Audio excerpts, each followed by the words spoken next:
Bismillahirrahmanirrahim. This is the second lecture of Physio L2. We will discuss action potential of the cardiac muscle today, and we will also define properties of the cardiac muscles, and then we will discuss them one by one in the coming few lectures.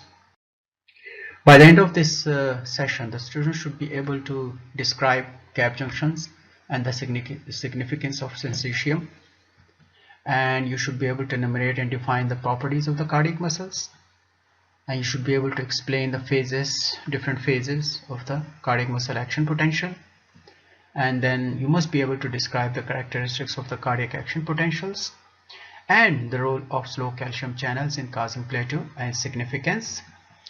And finally, we are going to define and identify various types of refractive periods in the cardiac muscle fibers. Now in the MSK module, you have already studied, skeletal muscles, the physiology of the skeletal muscles, and you also know the smooth muscles. So in this module, we are going to focus mainly on the cardiac muscles.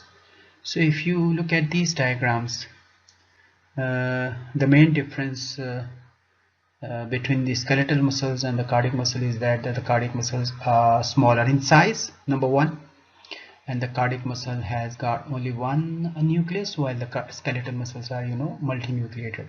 But both are striated muscles. Skeletal muscles and cardiac both are striated, but in cardiac muscles the pattern is branching.